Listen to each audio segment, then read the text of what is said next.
Então, continuando, nós temos agora aqui a questão da mumificação. E eu acho que isso aqui, além dos faraós e do Nilo e das areias e das pirâmides, é uma das questões mais conhecidas, né? A questão da morte, da mumificação. Temos muitas técnicas ali relacionadas ao processo da mumificação no Egito Antigo.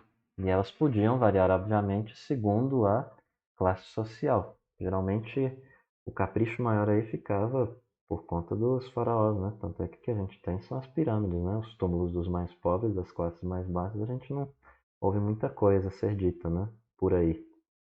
Existe, descobre aqui e acolá, mas o que a gente fica conhecendo são as grandes pirâmides, né? Que são os túmulos dos faraós. Mas a técnica mais comum para mumificar uma pessoa ali, ela começava com a retirada do cérebro. E isso fazia geralmente pelo nariz. Eles puxavam o cérebro pelo nariz, mas calma, não puxavam inteiro. Alguns estudiosos que dizem que injetavam ali uma espécie de um líquido e então fazia o quê? Tornava tudo ali líquido e ali então conseguiam extrair o cérebro pelo nariz, né? Ou por uma abertura no crânio, em alguns casos tiravam mesmo, né? Alguns dizem. E depois ali conta-se também que nessa área de estudo da mumificação, algumas múmias com corte na virilha esquerda, que era feita ali onde o embalsamador ele enfiava a mão na virilha esquerda pelo corte, né, para tirar todos os órgãos ali internos da parte do tronco do corpo humano, né? Parte do meio do corpo humano. Então o coração raramente ele era extraído e a gente vai saber por quê. E quando era extraído, quando isso acontecia, ele era substituído por um amuleto em forma de escaravelho, que a gente também vai ver daqui a pouco o significado. Mas antes de falar dessas questões aqui, eu quero falar aqui, apresentar para você a questão do Livro dos Mortos, de Hunefer, ou de Hunefer. E em cima é o original mesmo, é o papiro longo original, o rolo, né? E embaixo aqui é um pôster que vendem no site da Amazon. Você consegue encontrar esse pôster enorme que eles colocaram no papel moderno, né? Bem longo e dobrado desse jeito. Ele não é dobrado desse jeito de baixo, tá? Ele é um rolo lá em cima. Então, para entender um pouco mais o significado do escaravelho, como eu disse, a gente vai voltar a nossa atenção aqui para esse achado arqueológico que é chamado de Livro dos Mortos, em que eu vou trazer várias imagens. Isso aqui é uma imagem diretamente do museu mesmo, se não me engano é do Museu Britânico, se me falha a memória. E a gente tem aqui, quase certeza que é do Museu Britânico, parte de todo esse papirão aí, né, desse manuscrito aí. E aí a seçãozinha dele que a gente vai estudar aqui e falar é dessa daqui que eu selecionei e trouxe para vocês. Ali embaixo a gente tem uma régua de medida que dá para saber mais ou menos o tamanho. Se quiser você pesquisa Papyrus em inglês, British Museum, que é Museu Britânico em inglês, e digita Hunefer. E vai aparecer certamente, você vai conseguir ampliar ainda mais essa imagem. Eu não vou ampliar aqui porque eu estou gravando e posso acabar saindo slide e dando treta. Eu não quero bagunçar a gravação. Mas aí, nós vamos ter cada parte aqui, ainda assim, dessa seção aqui que a gente escolheu, esse recorte, contando a vida de alguém que se entrega aos deuses e tem então o seu julgamento depois da morte. Então, se você olhar lá em cima, na esquerda, extrema esquerda, lá em cima, no canto superior esquerdo, você vai ter um indivíduo agachado, adorando várias divindades egípcias. E perceba ali que você vai ter, eu vou apontar para você para facilitar aqui com laser, ao menos isso. Esse indivíduo, né, apontando ali para várias divindades, né, virado para várias divindades, aqui, aqui, aqui, até o fim aqui. E aí você vai ter ali vários deuses. O primeiro, você prestou atenção nas aulas anteriores, é o Horus. O primeiro que aparece, na ocasião ali era o principal deus celestial, depois você tem Osíris, que aparece como o pai dele aqui, né, de Horus. E ele apresenta então ali a divindade no mundo dos mortos, né? O cenário é esse que a gente está falando. E a seguir, você tem o quê? Maat, que é terceiro aqui, né? Você tem outros faraós aqui como quarto e quinto. A gente não vai ficar explicando demais porque tem pouco tempo, a gente só vai aqui no básico mesmo. E você tem aqui em sexto, né, o outra divindade, Hathor, ou Hathor, a deusa vaca, né?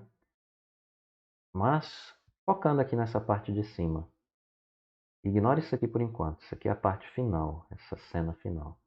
Olha aqui em cima, então, o indivíduo à frente desses aí, e observe aqui o que tem na mão de cada divindade. Lembrando que quando o faraó está vivo, ele é considerado divindade. Tem até algumas histórias que contam que todo amanhecer e pôr do sol, uns dizem que é só o amanhecer, o faraó ele ficava lá, e todo o povo que ficava ali na cidade onde ele ficava, ele, esperando ele levantar o sol, né, porque ele era divindade. Então ele estendia o braço assim e levantava o sol, como um deus, né?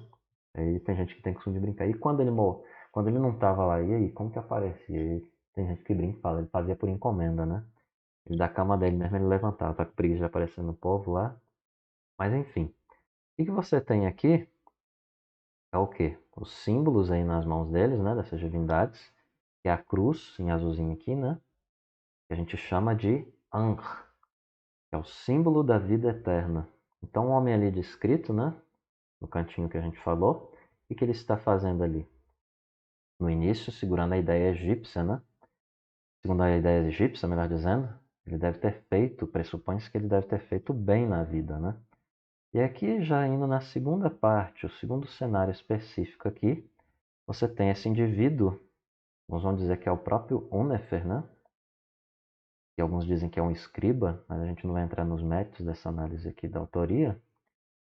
A gente vai considerar apenas como indivíduo, sendo levado pelas mãos, segundo a crença egípcia, lembrando disso, antiga, até o mundo dos mortos, pelo deus da morte aqui, né? O deus dos mortos, Anubis, né? Que aparece com a cabeça de chacal, mas com o corpo humano. As divindades geralmente são caracterizadas assim, cabeça de animal e corpo humano. A questão da figura bem antropomorfizada, né? Bem em forma de homem, os deuses, né? Semelhança da cultura grega, né? Os deuses, a semelhança dos homens. E dentro da cultura grega, há aqueles que dizem que é os deuses piores do que os próprios humanos em suas lassidões, paixões e outras coisas, né? Mas olha ali, na parte de baixo. O que você tem? Uma outra cena dentro dessa cena maior aqui, né? Essa segunda cena, você tem uma cena segunda dentro dela. Primeira cena, segunda. O deus aqui, né? Anubis, o que ele está fazendo? Coloca ali na balança o quê? Algo. O que é esse algo? Os egípcios antigos, ali na visão deles, eles vão, depois da morte, terem o coração colocado, o coraçãozinho aqui, né? Perceba ali, ó, o coração está aqui na balança, do lado esquerdo, funcionando ali como um aspecto de juízo final a balança. Então o coração dele é retirado, por isso que ficava o coração em alguns casos, né? E era colocado ali na balança para o juízo final, né? Daquele indivíduo. Então no outro prato ali, do lado de cá, você tem uma pena. O que é essa pena ali? É a pena da deusa que está aqui no topo da balança, né? Que é associada à justiça, a deusa Maat, aquela deusa que a gente já falou em algumas ocasiões aí. Então você vai ter aí o deus Tot aqui, né? Que aparece em forma de Ibis, melhor dizendo, Tot aqui, né? Eu me enganei, esse aqui eu vou falar daqui a pouco, Tot tá aqui, em forma de Ibis. E ele está com o braço estendido, implicando retidão, justiça também, né? Ele está registrando os atos do morto, né? Que está chegando no mundo dos mortos, está julgando e registrando aqui também, né? Então, o papel está aqui, está registrando, mas está sendo escrito aqui para mostrar o que é o conteúdo que está aqui. E ali esse Deus Tot, em forma de Ibis, o que ele está fazendo? As anotações no pedaço de papiro, né? Então esse braço estendido, tudo que ele fará, está indicando aí que ele fará certo, ele vai acertar. Mas quais são as anotações que ele está registrando ali e aqui, hein? São as anotações da vida do indivíduo aqui e que estava aqui, como falamos, né? Diante dos deuses. Então, os olhos voltados aí para ele, né? Para essa questão do julgamento. E algo mais aqui, vamos pegar uma outra imagem aqui, um pouquinho mais próxima, com as medidas aqui mais centrais, né? Fugindo um pouco da pegada da mesa inferior ali que a gente tinha na imagem anterior, né? Mas quais anotações são essas? Tudo que ele fez de bom ou de ruim, né? Que estará sendo pesado agora diante do tribunal, né? E o cenário inteiro a gente coloca aqui, né? E o que é essa questão aqui que a gente destaca. Como que é essa pesagem aqui? No topo ali, como eu disse, né? Você tem ali a deusa, né? Maat, que é a parte central da balança. É um símbolo, né? Ela, a própria balança é um símbolo dela, né? E você tem na própria cabeça dela a pena, e a gente vê aqui a pena está associada a ela, né? Semelhantíssima, bem semelhante, né? Semelhantíssima, vamos dizer assim. Lembrando que Maat em egípcio significa justiça. Então você tem aí no prato da balança, eles colocam no coração do indivíduo, na esquerda, no nosso caso aqui, né? E no outro lado, à direita, a pena da justiça, né? A pena da deusa Maat. Então, na medida que o questionário era feito, que esse Deus questionava o coração do indivíduo que foi tirado dele, né? Foi deixado no caso da mumificação, né? O que vai acontecendo? À medida que o questionário é feito, perguntava-se, por exemplo, você matou? E ali é óbvio que ele tinha que responder que não, né? Se ele quisesse partir ali para a vida dos mortos, né? Então, se ele havia cometido fraude contra alguém, seria perguntado também. Ele teria que responder que não, né? Por quê? Se ele cometesse ali alguma infração, alguns vão dizer que é pecados, algum delito, então ele seria condenado por aquele delito. Então a condenação ali é representada pelo Deus com cabeça de crocodilo aqui embaixo da balança, como que esperando para tragar o indivíduo, né? Esperando ali o fracasso, né? E esse Deus crocodilo aqui, com cabeça de crocodilo, com corpo aqui, parte dele, metade de leão, por causa da juba, e outra metade de hipopótamo, cabeça de crocodilo, apesar disso, né? É o Deus chamado aí de Amit. Então, no Egito Antigo, muitas vezes, esse crocodilo ele era aí o representante do mal, da maldade, da maldição. E aí você vai ter, então, dentro desse cenário todo aí, o surgimento de uma espécie de ditado antigo, onde as pessoas vão dizer assim que o crocodilo era visto ali como uma espécie de coisa ruim, né? Uma lenda em que ficava um crocodilo se disfarçando de criança à beira do rio Nilo. Surge essa história, né, associada a essa questão aqui, um antigo ditado. E aí as pessoas ficavam ouvindo, né, um suposto choro de criança às margens ali do rio Nilo, ou no próprio rio Nilo, né? Tem histórias ali, como o caso de Moisés, que foi colocado no cesto também, né? Criança no cesto, no Nilo, alguns dizem, ou nas águas. E ali, pessoas ouvindo aquele choro de criança, conta-se que elas iam até ali, né? Para ajudar essa suposta criança que talvez estivesse se afogando, estava ali sozinha, largada às margens do rio ou das águas. Quando chegavam lá, elas se decepcionavam. Por quê? Porque não tinha nenhuma criança. Elas se voltando ali, se não havia alguma criança, encontravam quem então? Um crocodilo, um amita, que acabava devorando essa pessoa. E por causa disso, tem pessoas que vão dizer ali que surgiu então esse ditado antigo, linguistas dizem, historiadores, que surgiu dessa história egípcia aí, de que as pessoas falsas, elas têm lágrimas de crocodilo. Então, de acordo com algumas autoridades em linguística, é daí que veio esse ditado, essa expressão, né, dessa antiga lenda egípcia. Mas voltando aqui ao cenário nosso, né, do Livro dos Mortos. A gente vai ter ali então o indivíduo não queria ser obviamente condenado, né? Não queria padecer esse mau caminho. Ele temendo que o seu coração pesasse mais que a pena da deusa Maat, o que ele poderia fazer?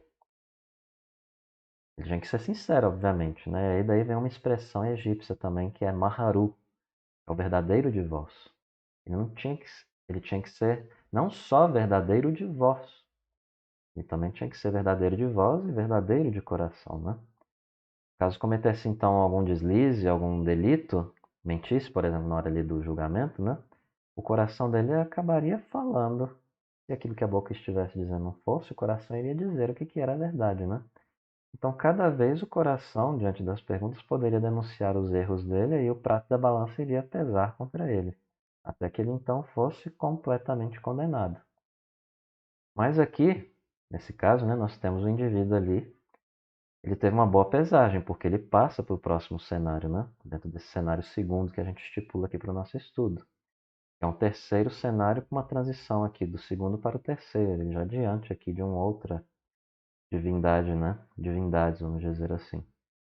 Então você tem a boa pesagem, ele passa para esse próximo estado, ele é levado então por Horus, que vem o guiando com o símbolo da vida, né? Lembrando sempre disso. Então, ele passou porque ele está com o símbolo da vida aqui, está com ele, acompanhando, levando ele a outra questão, que é qual?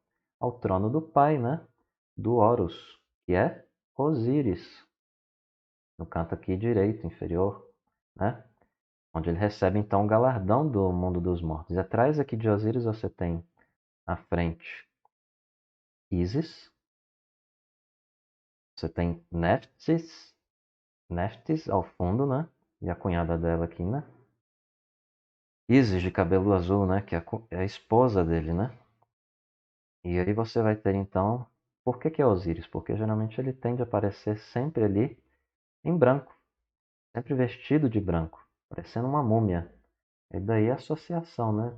Também com os braços assim, tem a ver com múmia, em alguns casos, né? O povo tem costume de dizer.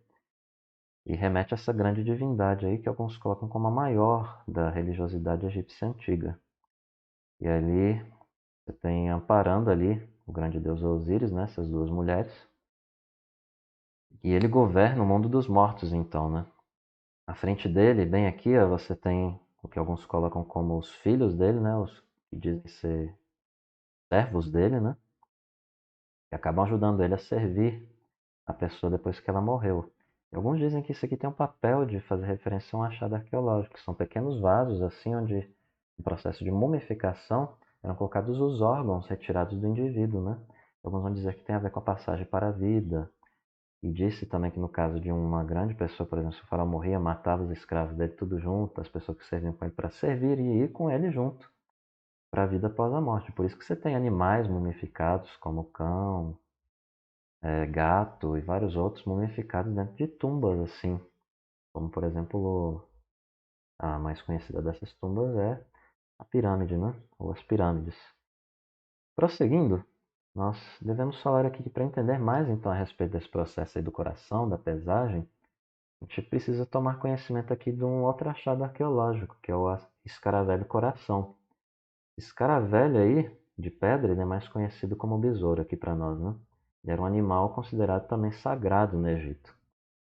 Muitas vezes ele também era representação do próprio deus Ra, o deus Sol, o deus Horus. E na sua base, né, na parte de baixo, você tem inscrições hieroglíficas, né, escrita egípcia, que eram as orações e as frases de proteção para o indivíduo morto ali, né? E no caso ali, foi colocado no lugar do coração dele, no caso, esse caravelho pedra de coração, né? E os egípcios, para não serem condenados, faziam isso, né, no juízo final. Tinham costume de, às vezes, né, na hora da mumificação, pedir para arrancar o coração ali do cara, que estava sendo mumificado, e colocar esse escaravelho pedra de coração no lugar dele. Um coração de pedra. E aí, em alguns achados hebreus, né, manuscritos, você tem até essa expressão da divindade ali, no caso Yahvé, né, o Deus dos hebreus, que é o Deus dos cristãos. No Antigo Testamento ele leva esse nome, né, Yahvé, é um dos nomes dele, é o nome próprio mais conhecido. Eu sou o que sou, a tradução literal do hebraico para o português. Uma tradução literal meio que interpretativa, né? Porque é meio difícil esse termo. Tem esse Deus dizendo ao povo israelita em várias porções por meio dos profetas antigos, né? Os videntes antigos ali.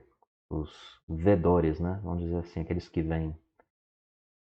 Eu tirarei de vocês o coração de pedra, um coração duro, e colocarei no lugar um coração de carne, um coração segundo a minha vontade, um coração mole, que sente, né? E que realmente me ama. Então, no lugar ali, no povo egito, o que eles faziam questão não era de ter um coração de carne, era um coração enganoso mesmo, para conseguir dar um jeitinho brasileiro, mais ou menos assim, né? Para passar, enganar as divindades, né? E ali você vai ter então coração de pedra colocado, no caso dos egípcios. Coração de pedra que garantiria então o quê? Segundo a crença popular da época, ele não viria a ser condenado no dia do juízo, porque quando Deus Anubis arrancasse o coração dele ali para colocar na balança, ele colocaria não o coração de verdade, mas o coração de pedra. Como pedra não ia denunciar, não ia falar a verdade, o que ia acontecer? Por mais que a pedra fosse mais pesada que uma pena, ela não iria denunciar nunca os delitos ali, os pecados do indivíduo, né? E aí o indivíduo estaria então livre de qualquer condenação. Então essa seria uma maneira que os egípcios arranjaram, né? Independente da vida de erros ou de enganos e pecados, fazer com que a pessoa ficasse bem no dia do juízo final, né? Na tradição aí da escatologia egípcia, né? O estudo das últimas coisas, né? Dos egípcios. E espero que você tenha ficado bem curioso com essa visão aí deles e tenha despertado aí uma curiosidade de ver o tanto que essas questões de fontes do Egito, os manuscritos, as obras, as estátuas, as pirâmides, o quanto que elas são importantes para a gente entender, mesmo esse povo não estando aqui hoje, entender como que essas coisas são importantes para o nosso estudo atual, a importância dos museus, da preservação, do investimento do dinheiro público, por exemplo, e de ações voluntárias em muitos casos, né? Para que nós tenhamos essas coisas vivas aos nossos olhos e possamos saber como era uma parte, né, daquela cultura antiga ou de várias outras. E isso aí é de uma grande relevância para nós, e daí a questão do Dom Pedro se preocupar bastante com os estudos, né, com trazer coisas para o museu aqui nacional e coisas do tipo. Então, na próxima parte aqui do nosso estudo, a gente vai falar um pouquinho mais sobre várias outras questões aqui que eu gosto bastante, acho bastante curiosas e espero que também desperte o teu olhar.